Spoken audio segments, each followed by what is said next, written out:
Why stay earthbound when prosperity awaits you in the stars? Come to Halcyon, the only colony on the edge of the frontier, owned and operated by corporations. A trip of 10 short years will feel like mere minutes, thanks to the comfort and safety of your very own hibernation chamber. You'll wake up in a perfect society designed to maximize your productivity with guaranteed full employment. With only a minor term of service, you will become the master of your own destiny when you go out of this world to the Halcyon colony.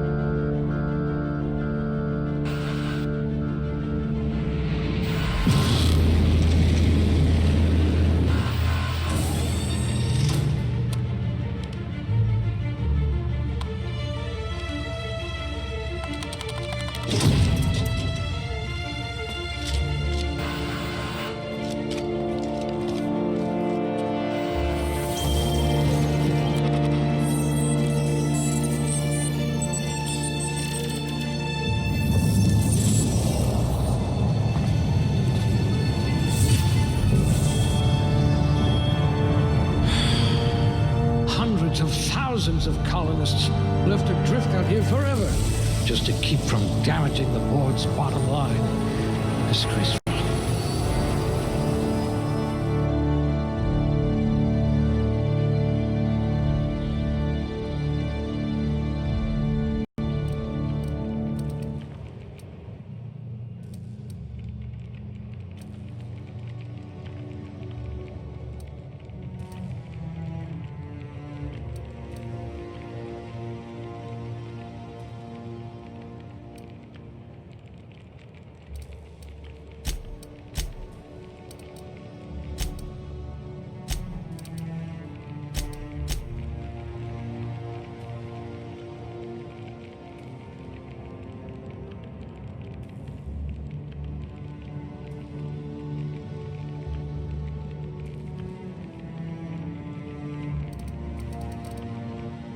We'll put those marksmanship scores to good use.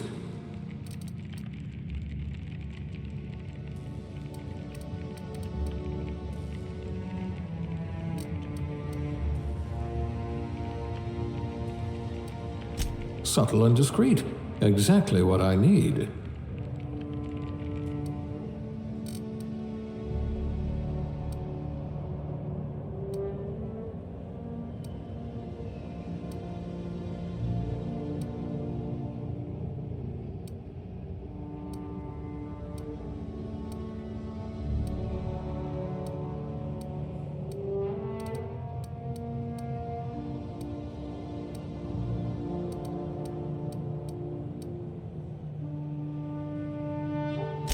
Maybe you can do something about this lump in my neck.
Looks to be your lucky day, my friend.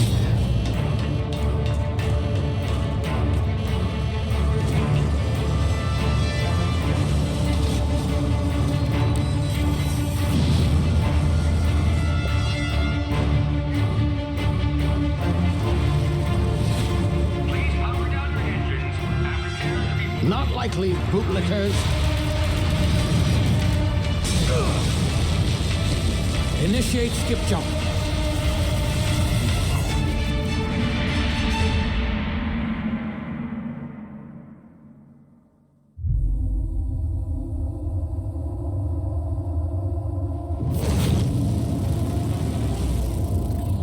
Status. Structural integrity down 25%. Power levels down. Shit.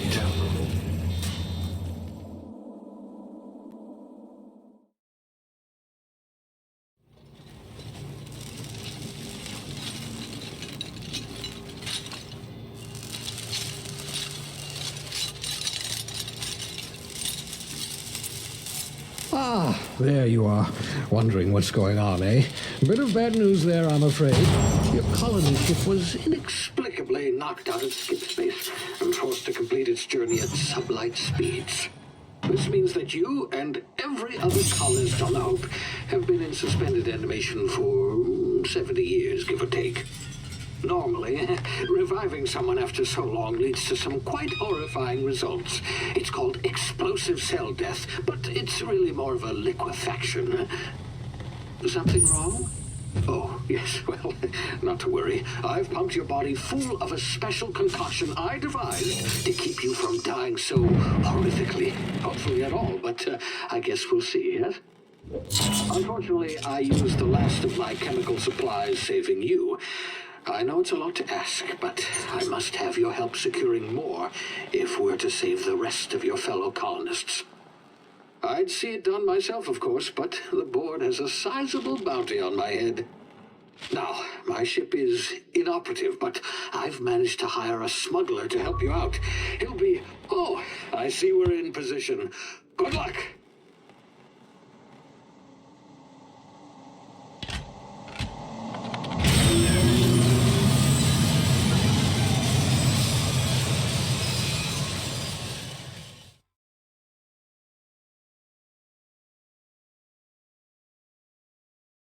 Can you hear me? Is this thing working? Ah, there you are. Now, where were we? Oh, yes, the smuggler. His name is Hawthorne, and he should be waiting for you at the landing site. He's to be your chauffeur, so to speak. Not to worry, I'm told he's a specialist. Dashing gunslinger, one-of-a-kind ship, that sort of thing. You'll like him, I'm sure. I've also outfitted you with a simple wireless monitor, so I can track your progress. I'll check in with you as soon as you land. Good luck. All the colonists are counting on you.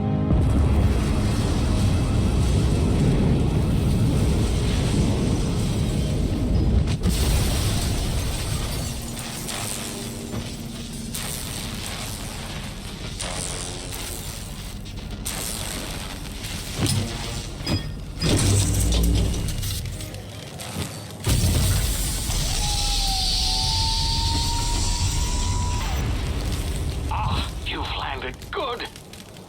Hawthorne should be close by. What in law's name? Is that him? Oh, that idiot. I told him to plant the beacon and move away, not stand there holding it.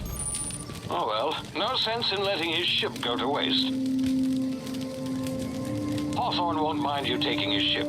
Better you than the board, huh? Not sure I trusted the fellow. Might have gone after the bounty on my head. Shame about the whole squashing thing. Nasty way to go.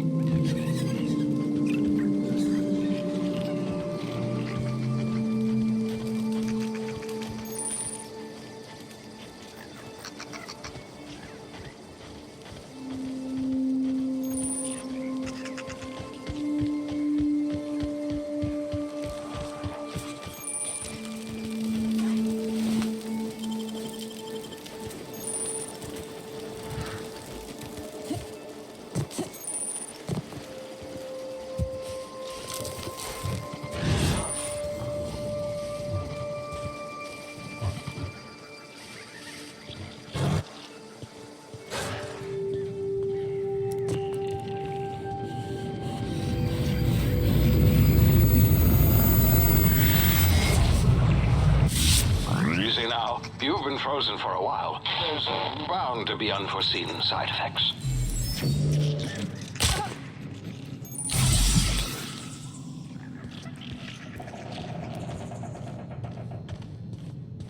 Hey, you, come here. You've tried the best now. Now try the rest. Spacer's choice. Oh, wow, that stings. Looks like the bleeding stopped. I owe you one. Hope you don't mind me omitting this little exchange from my report. Spacer's choice doesn't like us accepting outside help.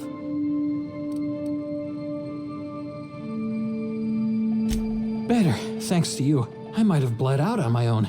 Or worse, had to go begging the boss for some Adrena time. We were out on patrol. I saw a marauder camp up in the hills. Thought I could take him. Then my gun misfired. Right through my side. I mean, what are the odds of that, right? Just barely scraped by with my life. Crawled in here and blocked off the exit with those canisters. Gibbering, flesh-eating, law-breaking, unemployed lunatics with guns. Some hullhead grounded their spacecraft out in the open. That's a real good way to attract marauders. See those canisters by the entrance? Marauders come sniffing around in here, and I can take them all out with a single shot. Not bad, huh? Yeah, okay. You look like you know your way around a gun. Got some spare ammo, not counting the bullet in my side. Here, you can have my saber too, for patching me up and all. All Spacer's Choice weapons are now 30% less likely to malfunction. You've tried the best, now try the rest. Spacer's Choice. Yes, nailed it that time. The Hope? Is that some sort of fancy new drug? Are you with Auntie Cleo or something? Don't take this the wrong way or nothing, but I'm not allowed to fraternize with Cleo workers. Company policy. You hit your head or something? You're in Emerald Vale. We're a Spacer's Choice community. Edgewater's a little ways down. Prettiest place in the Vale. Be sure to stop by a provisioner's for a can of our famous salt tuna.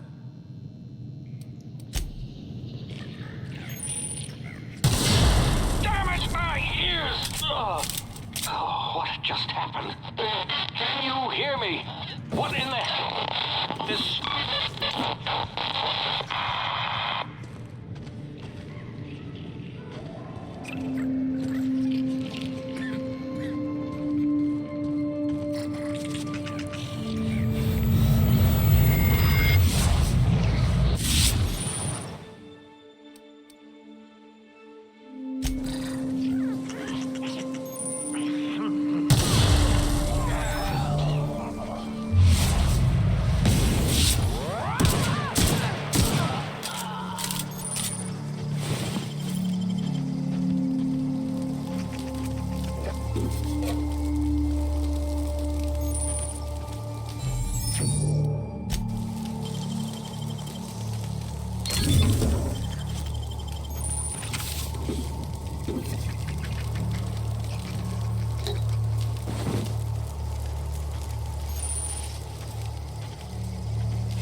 Before you get yourself killed.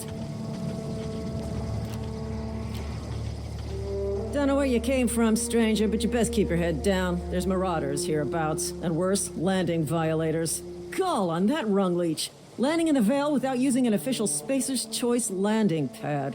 I'd slap him with a fine if it weren't for all these marauders shambling about. Really? How is he? Shouldn't have done that. Spacer's Choice family ain't authorized to receive medical aid from off-brand physicians. We'll see him back to Edgewater, just as soon as I cross these marauders off with the swift, cost-efficient fury that's made Spacer's Choice the most trusted brand in personal defense.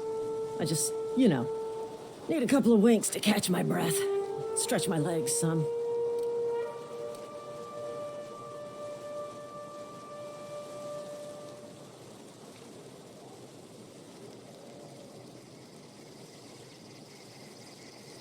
Well, sometimes. Management's real good at cost-benefit analysis. But, seeing as I'm the acting manager in this situation, you know what? You're right. It's time we cross those marauders off, find whoever owns that ship, and file a full report. And it's gonna be fucking laminated. Here we go.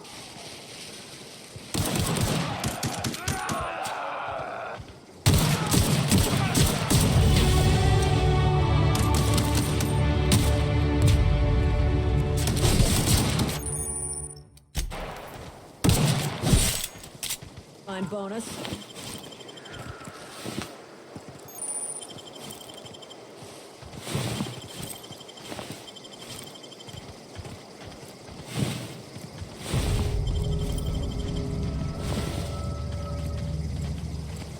This is gonna take a lot of paperwork.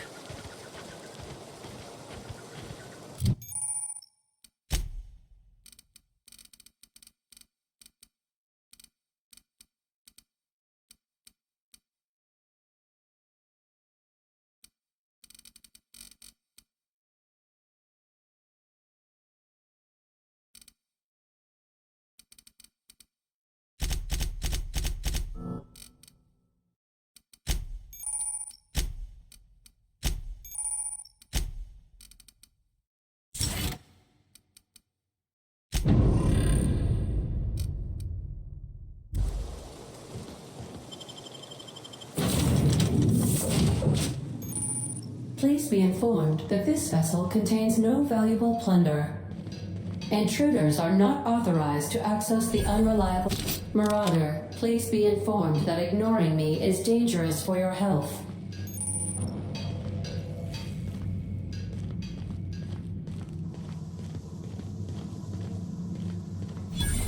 Smile for my surveillance device, Marauder. I am tracking your every move.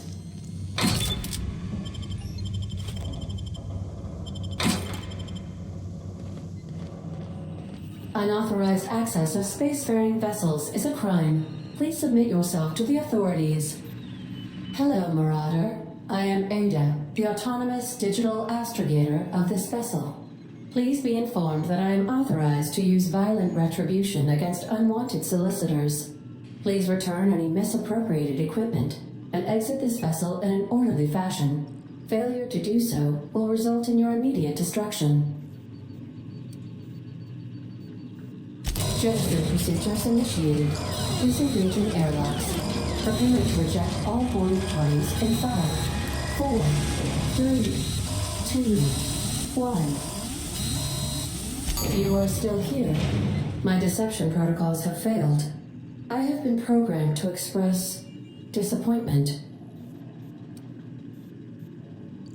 I am incapable of accepting orders from anyone other than Captain Alex Hawthorne. I deduce from the tone of your voice that Captain Hawthorne failed to meet you at the designated location. I understand. I will require some time to process this information. Thank you for your patience and for your honesty. I am programmed to take orders exclusively from Captain Hawthorne. If I accept your orders, then you must be Captain Hawthorne. Do you understand? I understand. You are speaking metaphorically. You wandered outside this ship and experienced a permanent, life-changing encounter. The old you is dead. Welcome back, Captain Hawthorne. I extend felicitations and congratulations on your life-changing experience. Unfortunately, our engine is currently inoperable. Our main drive suffered a critical power failure, and we were forced to make an emergency landing. The main drive's power regulator has been irreparably damaged and must be replaced. Astutely observed. However, the probability of locating a power regulator within a worker settlement falls within acceptable parameters of certainty. High-capacity power regulators are sometimes employed in the electrical networks of worker settlements. I have taken the liberty of printing you a new Captain's Identity cartridge. Please try not to lose it this time. This cartridge identifies you, Alex Hawthorne, as the registered proprietor and captain of the Unreliable.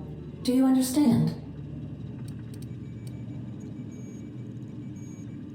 Best of luck in your search for a power regulator. Try to stay alive this time. What can I do for you, Captain? Goodbye.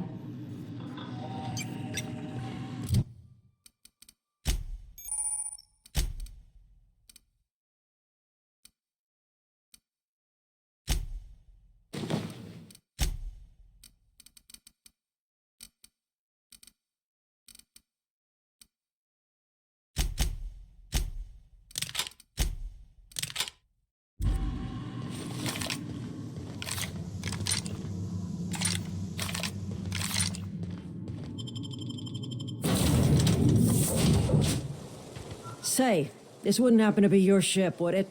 Because you sure walked in it like it was your ship. And if this ship is yours, well, ma'am, you owe Spacer's Choice a hefty fine. Afraid we gotta dock your pay. Yeah, fair point. I'll let it go this time. If you're looking to help us out with our marauder problem, talk to Constable Reyes over in Edgewater. Edgewater's not too far. Just follow the road east of here, over past the cemetery. Now, if you'll excuse me, I need to inspect the crime scene before I make my report.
Whoa, hey, where'd you come from?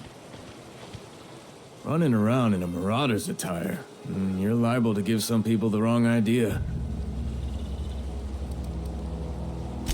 It's in poor taste. Dressing up like a marauder's disrespectful to all the workers that got eaten by him. Ain't safe out here. You'd best head into town. Avail yourself of Edgewater's high walls and low prices. Pleased to make your acquaintanceship. I'd shake your hand, but I've been hauling corpses.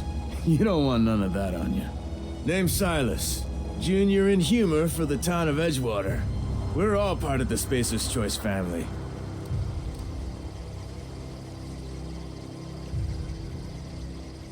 Definitely not the junior in humor, that's for sure. If you've got business inquiries, you should stop by Reed Thompson's office. He's up in the tower above the cannery. Head into town, follow the road. Look, you obviously ain't a worker. What's your racket? You a smuggler? Freelancer? Edgewater is a company town, board-owned and operated. That includes the cemetery. None of us own our grave sites, we rent them from the company. Renting means money. Money means paperwork. Paperwork means signatures. Some of our families become a mite delinquent in paying their dues, you see? Company policy. If it was up to me, I'd put the whole town 10 feet under, free of charge.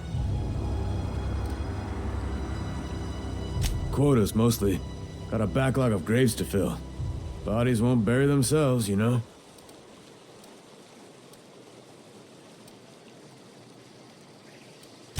Four workers still haven't paid up. Phyllis, Conrad, Ludwig, and Martin Abernathy. He's a special case. You may want to twist his arm a little. He just is. Look, I don't want to get into it. Just make sure he pays up. Conrad's got a barbershop in town. Phyllis works at the cannery most hours. Abernathy... I ain't seen him in a few days. His domicile is near the cannery. You'll find him in town. All except Ludwig, that is. He's over by the landing pad. Yeah? You could look at it that way, I suppose. You could look at us and say, those Edgewater saps lost near every soul to plague. But you'd be wrong. We're survivors. Loyal company folk, brave in the wilds. Every now and again, a virulent plague sweeps through our town. That's life on the frontier, I suppose. A body grows accustomed. Hang on, I'm doing some math in my head. 20, 30, carry the one... all my life? Work's been real good to me. Fresh air, exercise. Only problem is the paperwork. Can't get anybody to pay their gravesite fees. Former people, yeah. Marauders been raiding my graves, you see. Hence the armed guards. Oh no. They are after the most precious loot of all. Spacer's Choice Company property. If those marauders swipe any more bodies out of my cemetery, company's gonna duck my pay.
boss monkey, Argo? I'm sorry, Mr. Thompson, sir. You asked why it's taking so long to fix. The answer's technical. Don't apologize. Just try using small words for me. The can's bust open in the oven because she's set to cook saltuna, which isn't what we've got. Mr. Thompson? I think there's someone here to see you. Focus, Miss Holcomb. Seems we've got a guest. Really now, Parvati, I do wish you'd spoken up. I do apologize. I was given no forewarning of your arrival, or I might have welcomed you at the gates myself. I'm Reed Thompson, Outpost Administrator. I must say, wearing a Marauder's outfit is in very poor taste. I do wish you'd show your uniform a little more respect. Yes, so it dawns on me. Seems I allowed my excitement to run away with my wits. Been a few seasons since we've had a visitor pass through. Only regulator we got is hooked up to the town transformer. Mr. Thompson ain't liable to be keen on dismantling it. I beg your pardon. I am most emphatically not keen on any such thing. I can't let you have our power regulator. But I happen to know of another one. And I happen to know exactly how you may retrieve it without frying yourself in the process.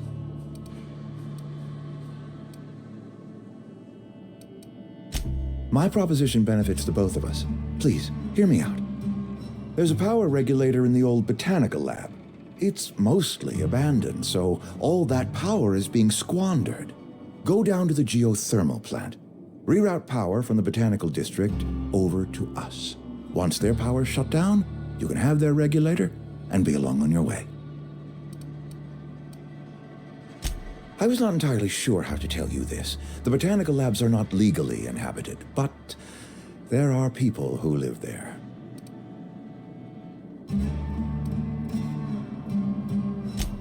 No, I do not imagine they will be pleased. But like a parent disciplining an unruly child, you will be doing them a kindness. The people living in the botanical labs, they're deserters, former workers. I need them back at their posts. I need them to come home.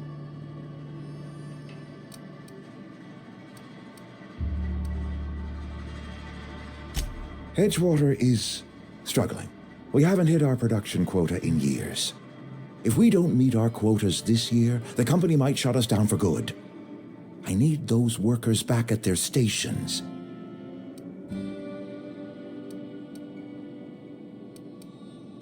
Neither do I. The fault was entirely mine. I pushed them too hard. My hope is that by cutting off their power, you will convince those deserters to come back to town. Before you go to the plant, I want you to stop by the botanical lab. Speak to their leader, Adelaide. Tell her the power's about to go, and that it's time her band of deserters came back to town. Adelaide's older than the other deserters. She's dignified, kindly. From what I understand, her camp looks to her for leadership. That is not a hypothetical I enjoy entertaining. We need Adelaide back. Nonetheless, I will settle for the return of her followers. We belong to one community, the Spacer's Choice family. If we dissolve into factions, then we will all perish separately. Adelaide will understand that. My dad told me all about the plant. Taught me all he knew. I could come in useful. I mean, if that's all right with you, Mr. Thompson. Sir. I hesitate to part ways with Miss Holcomb, but I cannot deny that she is talented and may prove useful to you. You will need an administrative passcode in order to enter the plant. I am trusting you with mine, and trusting Miss Holcomb to guide you if you'd like. Great! I got my wrenches and diagnosticators and hairpins and engine tape, so I'm all set. Well, I am glad to hear that. Best of luck to you, and thank you again for your help. It is a lot to ask of a stranger, I know.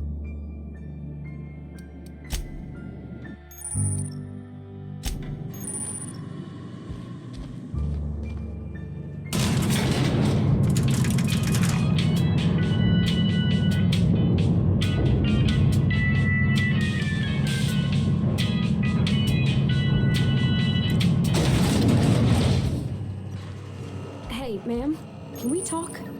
Sorry. Got a sec? Sorry. You just want to get out of here. And you likely don't want to tag along like me. It's just, Mr. Thompson has his own view on matters, on account of it's his job and what all, but that's not the only side of the tale.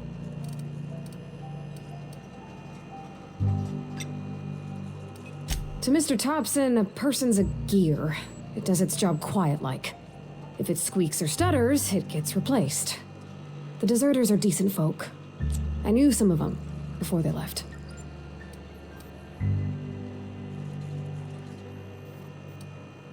I don't know anybody well. I mostly listen to them talk, kept my head down.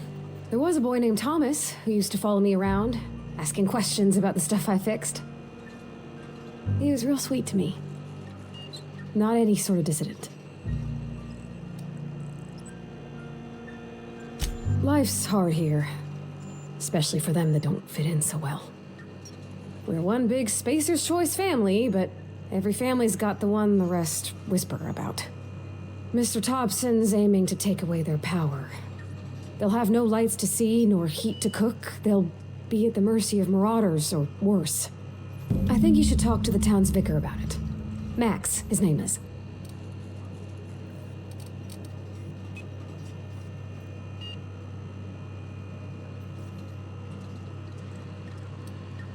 About if what Mr. Thompson proposes to do is upright. Leaving Miss McDevitt's folk to their fate. Their neighbors. Kin. And maybe he can think of something else to try. Something we ain't. He used to go walking outside town.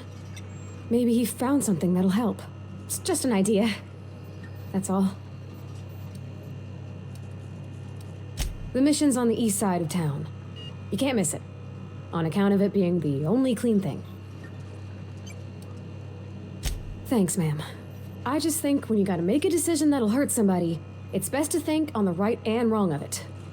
That's what my dad used to say anyways.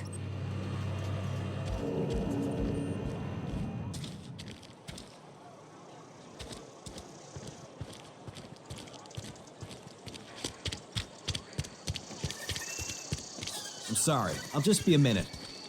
You had a minute. Next one comes out of your pay. Ease off the threats, friend. I'm going.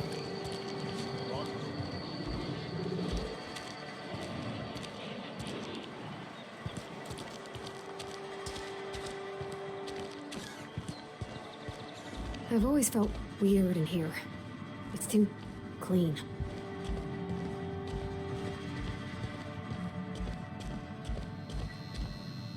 Yes, what is it? You're an outsider. Fantastic. Vicar Maximilian de Soto at your service. Or Vicar Max if you're the sort who prefers brevity. And Ms. Holcomb as well. How rare to see you out. And with a complete stranger. Curious. Just tagging along, Vicar de Soto. Don't mind me. I so rarely get new people to talk to. Name your poison, anything at all. Spiritual counseling, this season's tossball predictions, the quickest way out of town.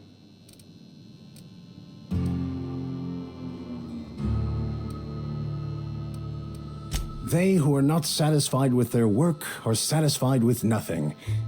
No? How about, work fortifies the spirit. True exhaustion awaits idle hands.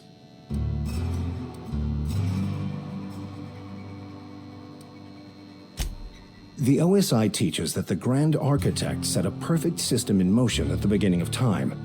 Contentment is found by accepting one's role in that grand plan.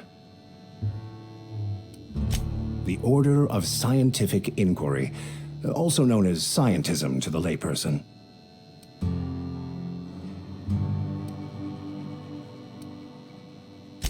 Mock me all you want. I know my beliefs to be true. You don't talk to the Grand Architect. Once the universe was set in motion, it stepped back. It has no concern for us.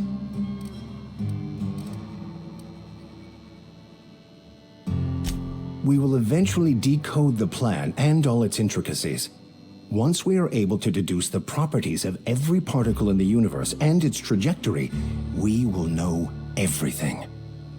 The future, the past, each person's place within the plan, all will be laid out before us, removing struggle and bringing peace. No one will ever need question their path again. Some even believe this ultimate knowledge will unlock mankind's true potential, and we will all become akin to grand architects ourselves, after a fashion. I would love to discuss the finer points of my religion with you.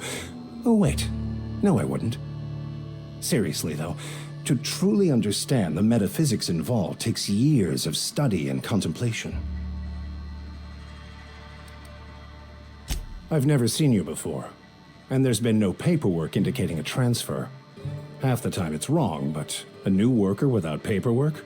Unheard of. Also, you lack the distinctive worker gaze. Usually either a deadening behind the eyes, or in some rare cases, a wild-eyed frenzy, like a trapped animal. Pretty universal here, except for Ms. Holcomb, who for some reason doesn't seem to have much to say to me. Isn't that right? It's just... there's more to it all than numbers. Sorry.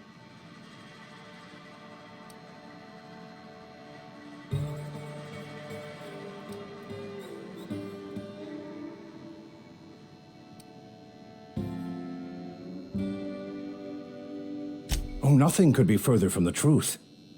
I'm simply bemoaning the level of spiritual awareness in this town. Yes, but there are few who hear me in this miserable place. I must double my efforts to elevate my flock. These are good, hard-working people here. Yes, and thank you for pointing it out. It is wrong of me to succumb to distress. This place could be so much more, and I will continue in my quest to make it so. But what? I thought you would talk to him. You wanted to speak to me, Ms. Holcomb? Every time I've tried to engage you in conversation, you look at the floor, answer in single words, and slink away. I can't imagine what would be so grave as to drive her to my mission. What has Mr. Thompson asked you to do?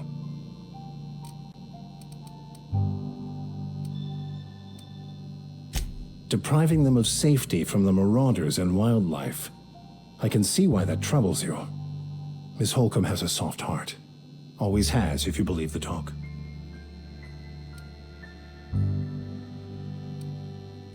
They rejected the order of society and live beyond the walls so thoughtfully provided by our Spacer's Choice patrons. Does that strike you as a responsible life choice?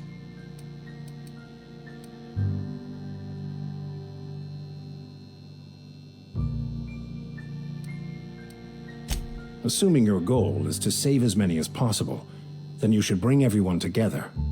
Send the power to Edgewater and convince the deserters to return to the fold.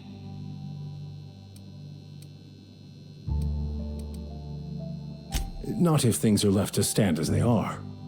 If you don't mind a bit of unsolicited advice, be cautious on your way to the geothermal plant. It is not as safe as you might assume.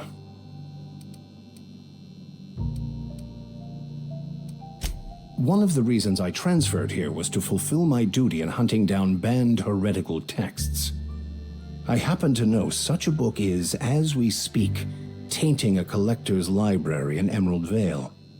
However, the collector's residence lies outside the town's walls. My retrieval efforts have been thwarted by marauders who have overrun the property. Should you fare better than me, I'd pay a handsome sum for the book.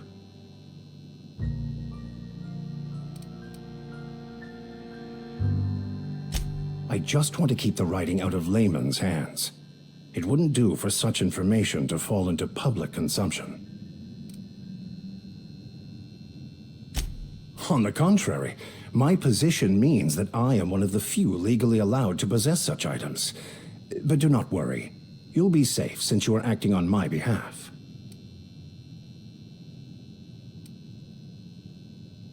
Glad we see eye to eye. It's a handwritten journal, A faded blue cover with the name Mbakonu handwritten in the lower corner. I'll mark where I saw it on your map. Assuming you're serious? It is not only a beautiful relic of a bygone time, it's also the thoughts of an early thinker on the nature of man's place in the cosmos. Not many in this colony could understand its true value, should they ever read it. Thank you. If you retrieve it, you can always find me here.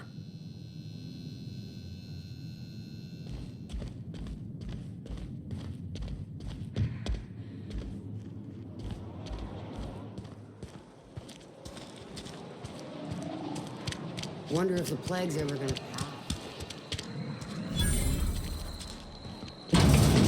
I'm not allowed in here. Not since the vending machine incident. Holcomb. Miss Holcomb ain't allowed in this establishment. Not since that little incident. Ask her if you care. I'm running a business here. I won't touch anything while we're in here, Mr. Moreau. I promise. Go right ahead. What, you mean Edgewater? That's a peculiar question. This a test? Am I being tested right now? It's, fine and dandy. Couldn't be happier. Wouldn't want to spend my life working anywhere else. Prettiest little town on Terra 2.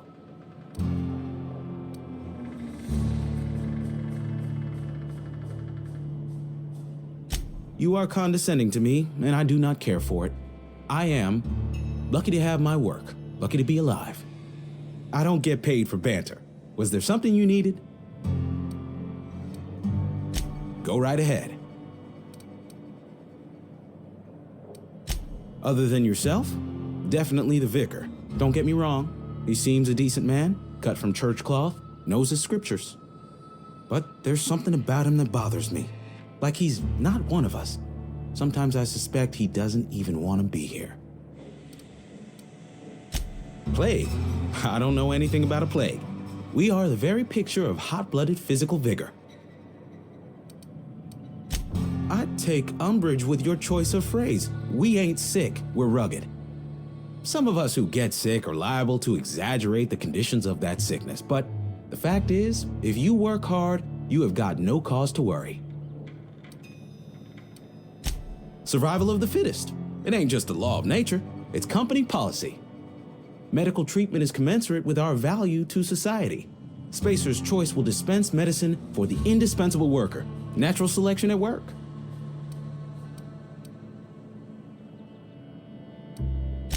Then the hand of medical science will not grace you with its touch, and you must recover on the virtue of your own grit.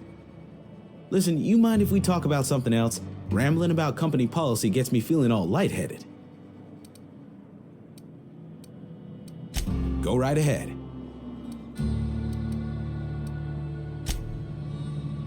It's not the best choice, it's Spacer's Choice. And before you ask, I'm all out of deluxe salt tuna. All I've got is gourmet. Go right ahead.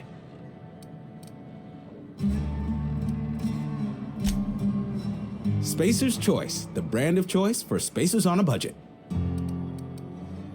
Music to my ears.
If you're falling sick, I don't want you near me. Don't worry. I wouldn't do that to you.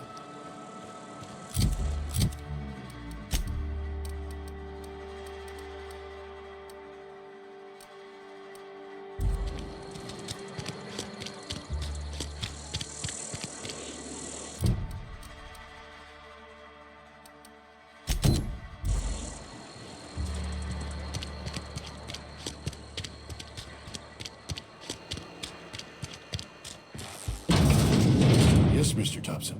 I'm fine, Mr. Thompson. Never been healthier.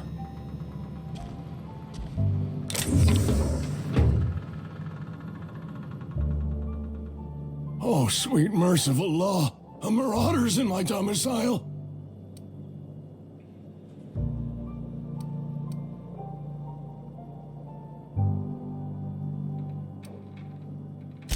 There a reason you're running around outfitted like one of those monsters?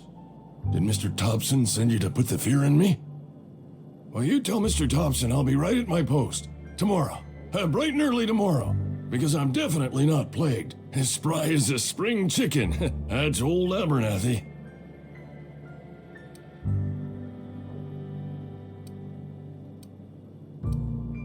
You some sort of wandering alienist? Walking into a man's own domicile, pestering him about his mental state?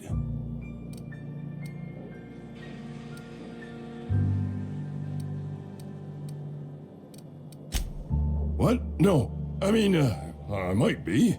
That depends on who's asking. So Silas can afford a hired thug, but I still gotta pay him a burial tax. Silas knows, doesn't he? That's why he sent you. That's why he wants me to pay up. He knows.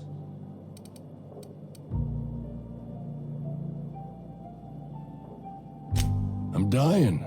I'm not long for this world. The date of my expiration is fast approaching, and soon I shall be ushered through the great cannery in the skies.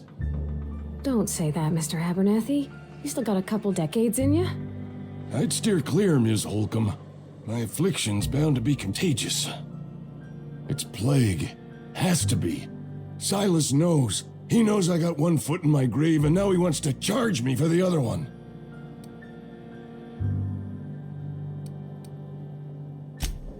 You are? Oh, wow. First time anyone's ever told me that. I'll pay your fees. I don't want any trouble from Silas. But if you could see a way to freelancing for me, I could really use the help.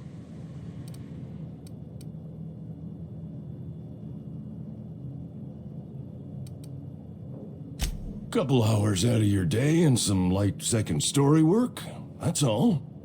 There's a cache of anthracillin tucked away in the old community center. Powerful stuff. Stronger than what we got, anyway. I need you to break in, nab that medicine, and bring it back to me.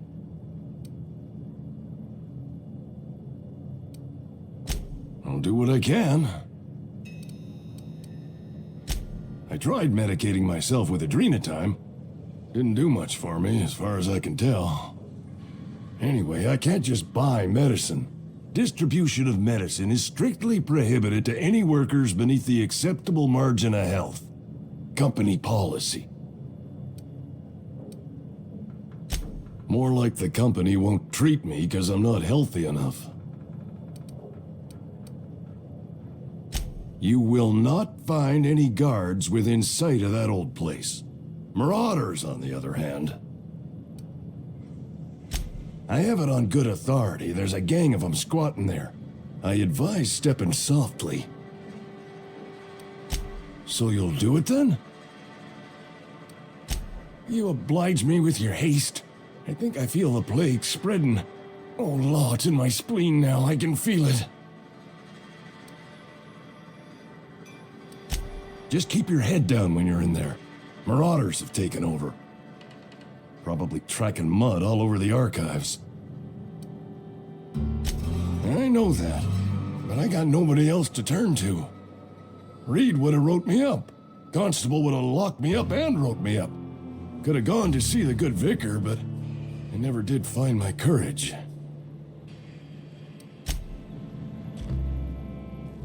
Something you need? That's on account of how I never met her.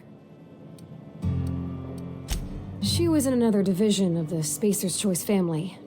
She worked in the Vale a few months, sorting the cannery computers. Her contract said any kids she had, expected or not, belonged to her office from the time of conception. So when I was born, I got sent here.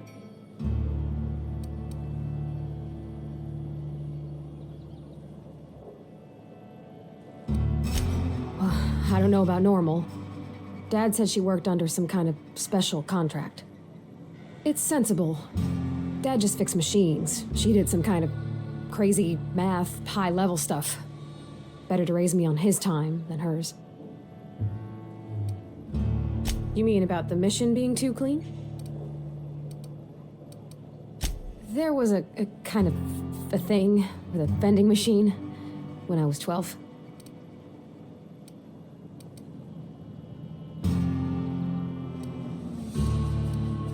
Sure, but folks got long memories around here. I've always been good with my hands, right? So I saw a lock on the machine and thought, oh, this must be how they refill it. But I had to know. So I did my thing, and next thing I know, there's a couple hundred bottles of 0G rolling out the front door and into the road.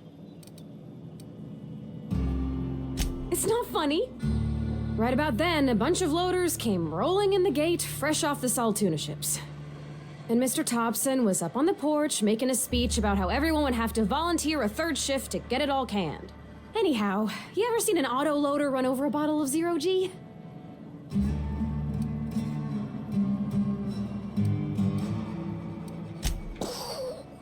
Exploded all over Mr. Thompson. One bottle after another as the loaders went by.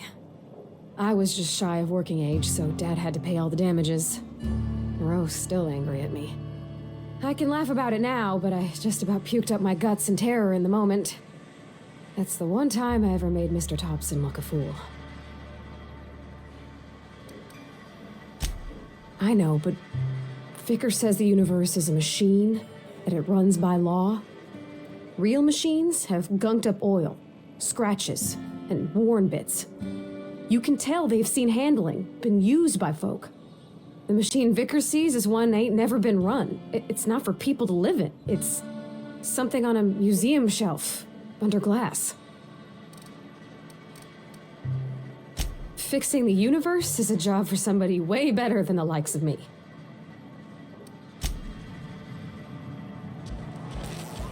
You're making a mistake working for Abernathy.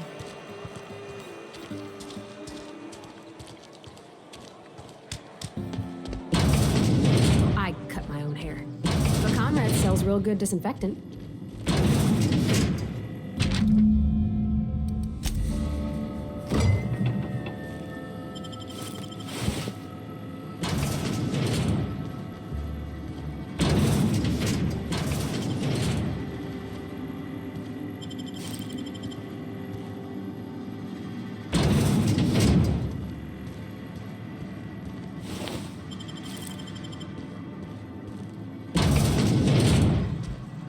Merciful law. Is that a marauder's outfit? I don't want you wandering into my shop wearing something you've lifted off a corpse. Please don't touch anything. Your hands are probably crawling with germs. Physical hygiene recapitulates moral hygiene. Cleanliness is next to lawfulness.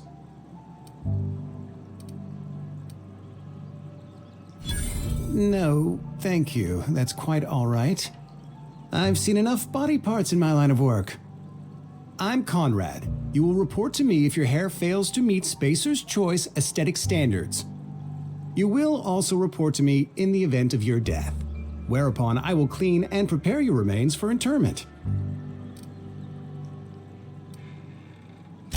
Burial, in the unfortunate event of a fatality. It's what a barber does. We make you presentable. Go ahead. Edgewater has been good to me. I consider myself privileged to work here. I am never wanting for work, not since the plague started.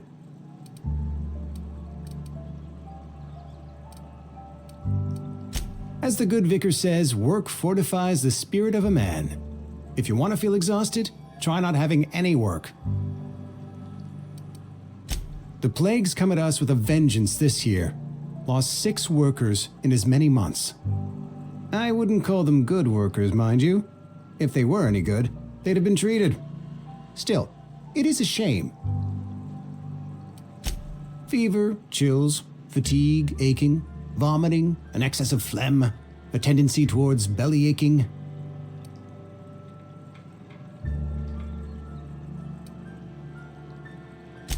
Whatever it may be, I have developed my own palliative.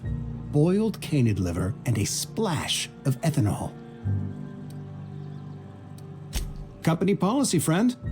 We don't have enough medicine to treat all of us, so we treat the best among us.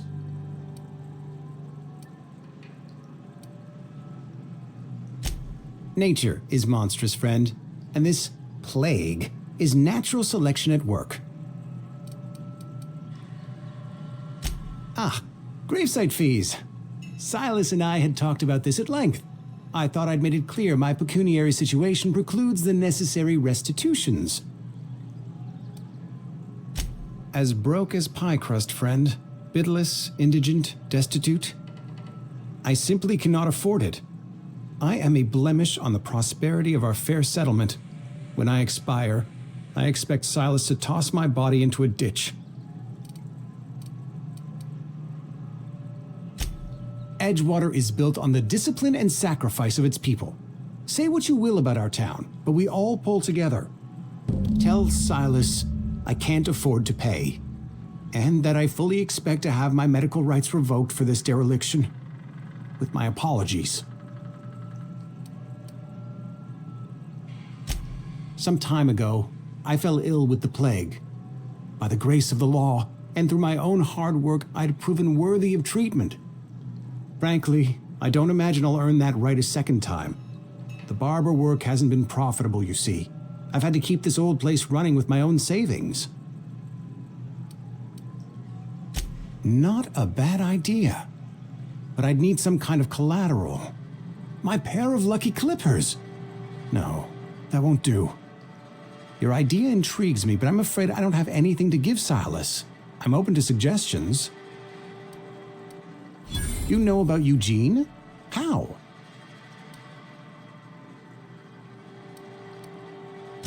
You were probably poking around my things. I really shouldn't leave my letters sitting out in the open. Eugene's golden teeth were a family heirloom, representing 3 generations of poor dental hygiene. He took them to his grave. That's unthinkable. Eugene's body and all rare earth minerals contained therein are solely the property of Spacer's choice. I can't ask Silas to dig up a man's body and pry a few teeth loose from his jaw just to pay my bills. Can I? Are you asking rhetorically? Because if you're being serious... Ugh, gross. Desperate measures, Miss Holcomb. Desperate measures. I'm going to have to ask Silas to dig up those teeth. It's the only way I'm paying my gravesite fees. I'm sure that I have no other choice. Here you are. Gravesite papers affixed with my signature and an IOU.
You the new worker? Whatever. Make it quick, Tenderfoot. I'm busy. Foreman Granger, mind those words don't come out of your mouth unless preceded by yes or right away or thank you. Shit. Silas still on about that. Here, take the fees. I'd appreciate it if you didn't tell Reed I was late on my payment. Because they're not my fees and not my gravesite. Guy I worked with shot himself. I paid the bill. If you're not familiar with board law, you ought to be. Law requires delinquent gravesite fees to be paid by the deceased party's closest living relative, which meant me. Shame, though. Eugene was a good worker. Woke up one morning and put a round through his upper story. Can't imagine why. The kid was doing all right at his desk. We all thought he was an upstanding receptionist. Just between the two of us, I'm pretty shocked his weapon didn't misfire. Spacer's Choice handguns aren't the most reliable. Not half as awful as the bill Eugene left us with. Suicide's a crime. The legal term is irreparable damage to company property. What Eugene did to himself was vandalism.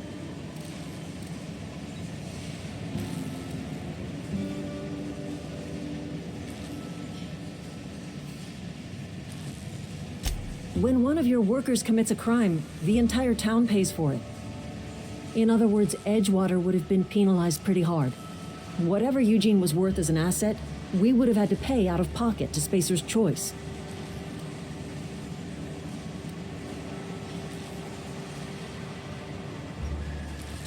Well, excuse you. I'll have you know, Eugene was an asset to us all. May his atoms be commended to the law. All I know is Silas asked me for Eugene's gravesite fees, which means he was approved for burial, which means his papers went through, which means the town's in the clear. I'm just glad to put this whole ugly affair behind me. Eugene can rest his bones in peace, and the rest of us can get on with our own lives.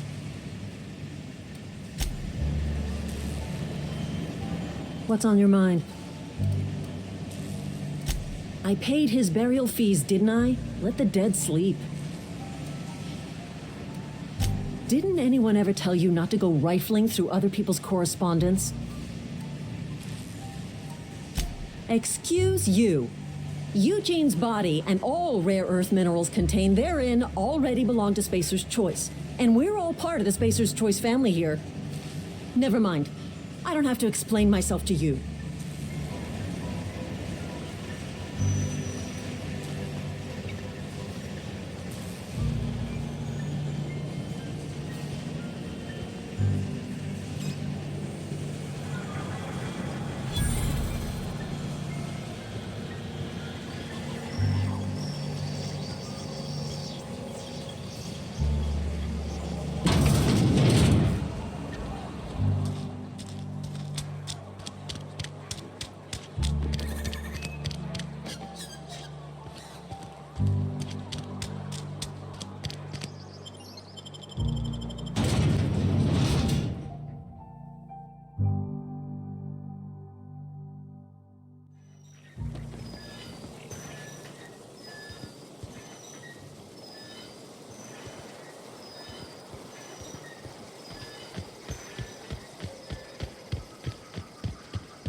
When I was...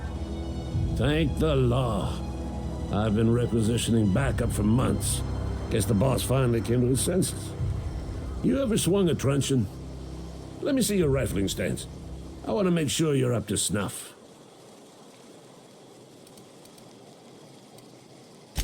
The war! The coming apocalypse! Man versus machine! I'm talking about mechanical soldier. Cold, heartless automatons made of iron and lies. Just my luck. I ask for backup and the boss sends me one of them simple folk. All right. Listen real close. Auto-mechanicals. Creatures forged in the fires of malevolence. I seen them over by the old power plant, clattering about, firing at the birds, orchestrating their uprising. When the swarms of mechanicals come clanging on over that hill, where will you be? Cowering beneath your cot? Or standing, shoulder to shoulder with the resistance?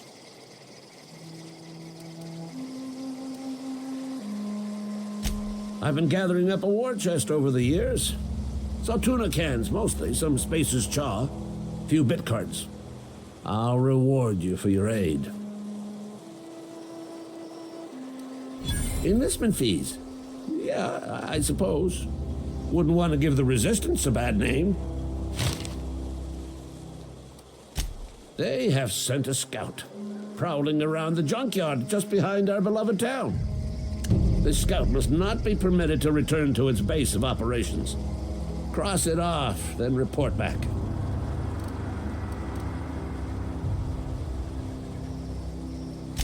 Mechanicals got a weak spot in their midsections. I think the technical term is, the blue glowy square thing. Go on. I'm Ludwig Miller, Associate Security Officer for Transportation. Officially, unofficially, strictly between you and me, I am the only thing standing between Edgewater and total annihilation. Go on.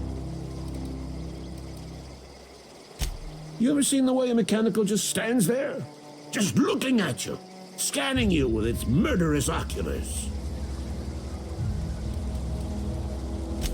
Mechanicals have been programmed to eliminate the human race. They've been programmed to replace us. First, they will rob us of our jobs. And once they have taken away our livelihoods, they will take away our very lives. I told Silas I'd pay my dues if he agreed to join the Resistance. Guess this means he's finally heard the calling. Mechanical repellent. A stroke of inspiration from the law itself. Yeah, I've been saving up a couple of bits for just such a project.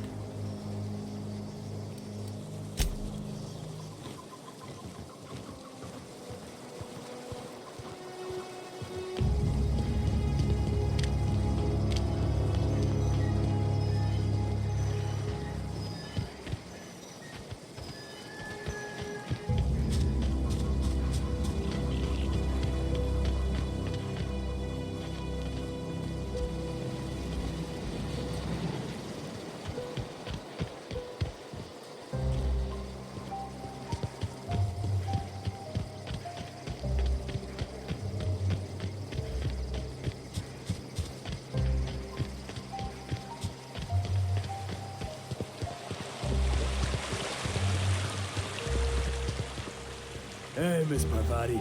Come for a visit? Not today. Just helping this lady. Lovely to see you about, Miss Parvati.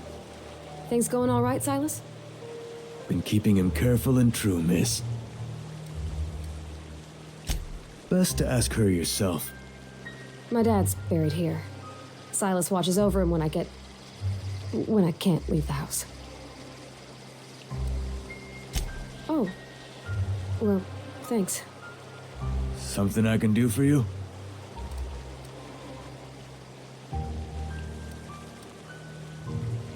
Yeah?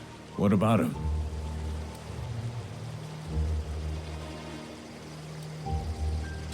Yeah. Funny thing, Eugene's body ain't where it's supposed to be. The night we was supposed to commend his body to the earth, I had his grave all dug up and ready, right? And so I thought, I'll just rest my eyes a bit. When I woke up, his body was gone. Spirited away, vanished. The footprints nearby suggested that Eugene was stolen by marauders.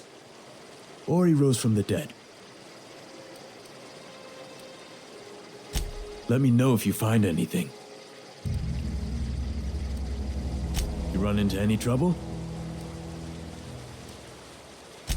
Reliable work from a freelancer. That's gonna take some getting used to. And I'll buy you a drink sometime. Oh, suppose you've earned it. One good turn deserves another. Abernathy was sick? With the plague? That's disgusting. I shook hands with the guy.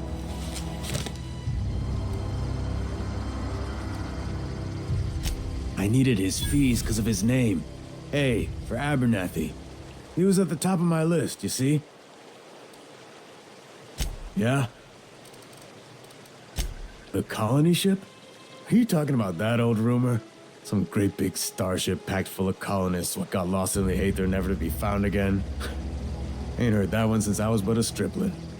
Can't say it was terribly convincing far as rumors go. There a reason you asking?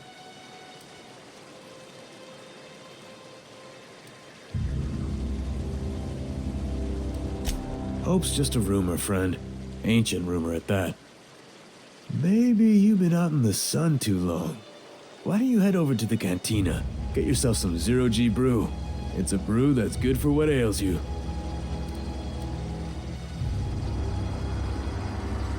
No, this is sounding like sedition. I'm not too keen on getting clapped in irons because you wouldn't stop running your mouth. Look, I don't know what's got you caterwauling about Hope this and Colony that, but you need to stop, or there's gonna be trouble. Trouble's in the asking. Or don't much care for folk running their mouths, spreading hoaxes and the like. Frankly, neither do I. Something I can do for you? Yeah?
Inside voices.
You're fast.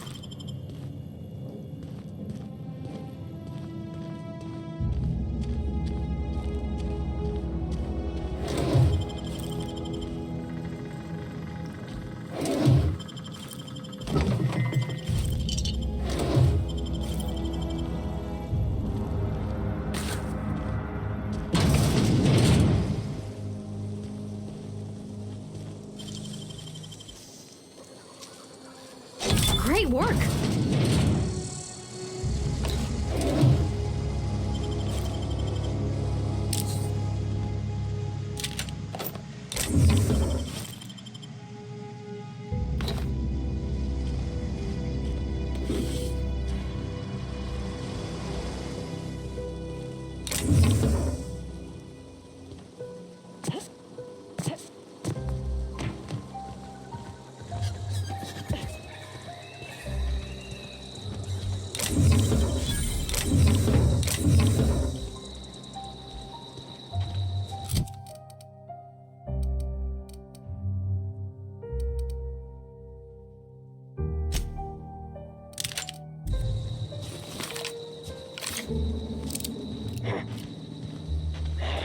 Heard something.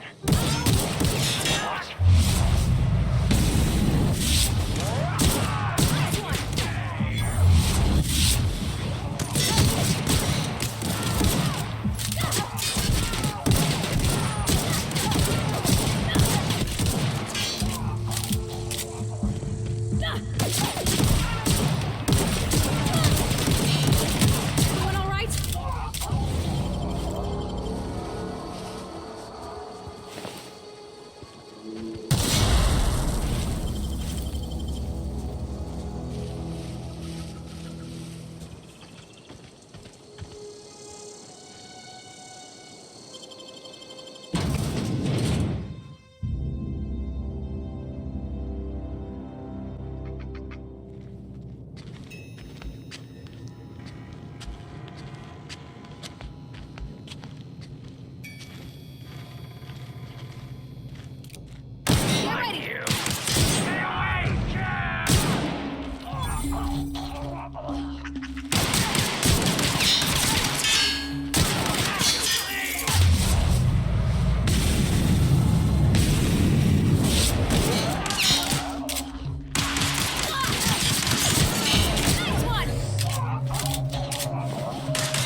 stranger.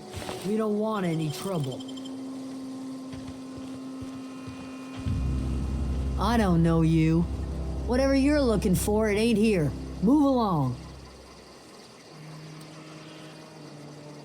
Armed strangers wandering into my camp for one.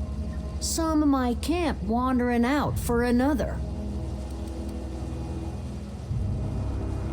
You want to try standing outside in the heat, keeping your sights open for the next marauder raid? No, I'm sorry. That was unworthy of me. Lady named Zoe went missing some nights ago. Just up and vanished without a trace. Now I'm pacing around wondering if marauders got to her. I go looking for Zoe, I leave the camp undefended, seeing as I'm the only one of us who knows her way around a gun. Hence my dilemma. Could be. Dangers aplenty out there. No telling why marauders would steal somebody like Zoe. Got no useful skill as far as I could tell. Vex me. If she told anybody, they ain't telling me. I'd check her room, but I got yelled at for snooping once already. Little ways ago, she was always obsessing over her serial dramas. Wanted to see what the fuss was about. It's not like Zoe to go wandering. Figured she might be out scavenging, but that ain't exactly her talent. Can't imagine where she's gone. Vale's a wide place. She could be anywhere. Appreciate it. Honest. Over in the hothouse, tending crop. I'll tell you what I can. Well, enough to know we never got on. Zoe and Stefan were close. If anybody knows the workings of her mind, he does. She was lazy and thoughtless, but she's still one of our own. What is it?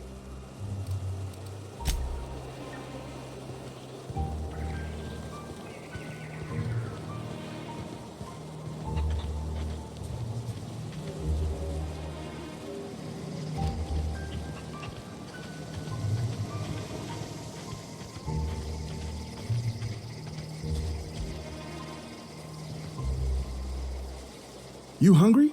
We got canid ribs, canid flank, canid snout too. Something I can help you with? You mean Zoe? Yeah, we were pretty close. Not like her to go loping off.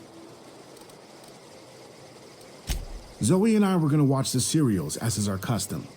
She never turned up. I looked around, but she was nowhere to be found. You sound like some type of corporate fixer asking all these questions. Zoe was always obsessed with this serial. Masked Marketeer. A scion of Byzantium turns to banditry and teaches his marauder companions the wisdom of free market economics.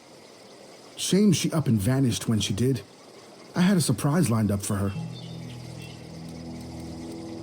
The other day I got my hands on a genuine copy of the latest Masked Marketeer. I was gonna surprise Zoe with it, but she was gone the next day. Can't say I recall Zoe ever acting strange. Well, except for her habit of writing things down on scraps of paper. She called it journaling, but I think it's just plain odd. Hey, I got time. I'll help if I can. Hey, I got time.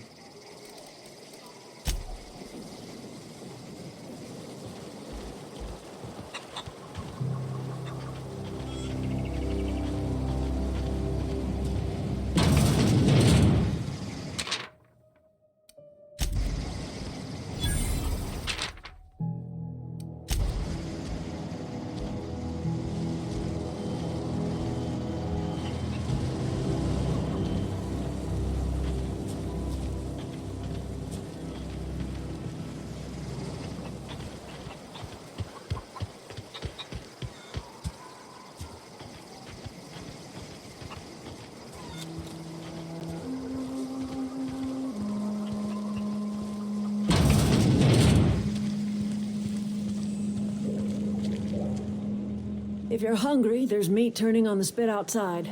If you're bearing illness, find a place to lay your head down and I'll fetch you a poultice. Whatever your troubles with Edgewater, leave them at the gates and be welcomed here. Any questions, dear? I have been called that, among other things. Green Thumb, grandmother, the strange old lady who keeps flowers. But yes, Adelaide will do just fine. Excuse me, Miss McDevitt? Sorry, it's just... You got such pretty trees in here. Why, thank you. You're Robert's girl, aren't you? I remember when you were but a sprout. Thomas speaks of you often. Are you staying long? You should try some of my tobaccorn tea. I brew it in an old spittoon, but it's been cleaned.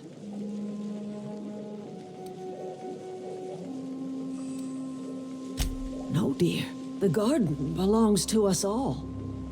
Life is the gift of the universe, and the universe yields its bounty equally, absent of prejudice. The soil around the Vale went sour years ago, but I found a way to sweeten it back up. The secret recipe is a little bit of elbow grease, a dash of love, and a heaping pile of special fertilizer.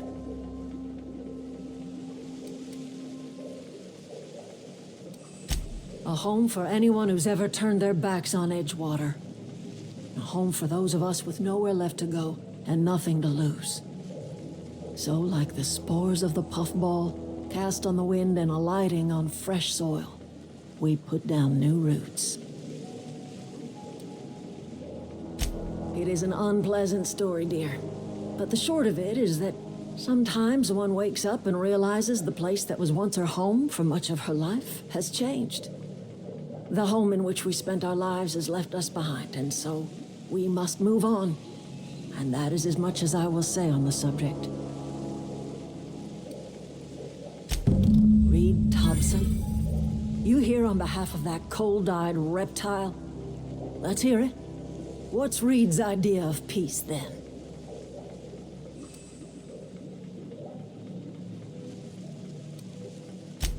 Make amends. Spare me. Only thing Reed knows how to make is a mess. Like everything else that comes out of Edgewater, that peace offering is canned. I and my own are living just fine out here by ourselves.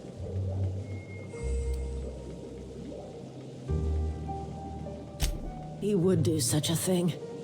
The question is, why would you agree to his plans?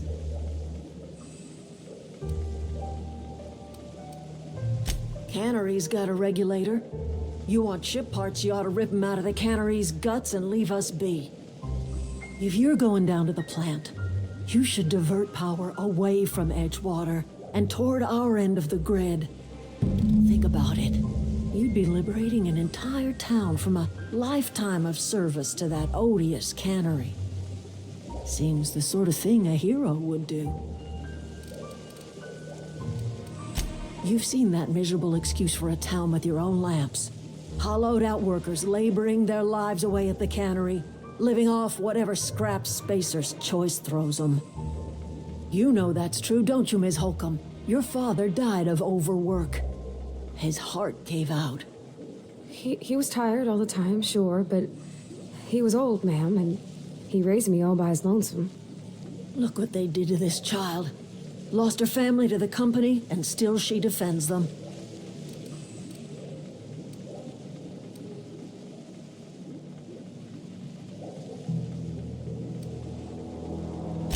It's not much of a living. Every single person in that town has sold themselves to Spacer's Choice. The company owns them. Body, blood, and bones. You've been there. You've seen it. All anyone ever does is toil over a cannery. They give their lives for some heartless corporation, and then they're tossed into a Spacer's Choice brand cemetery.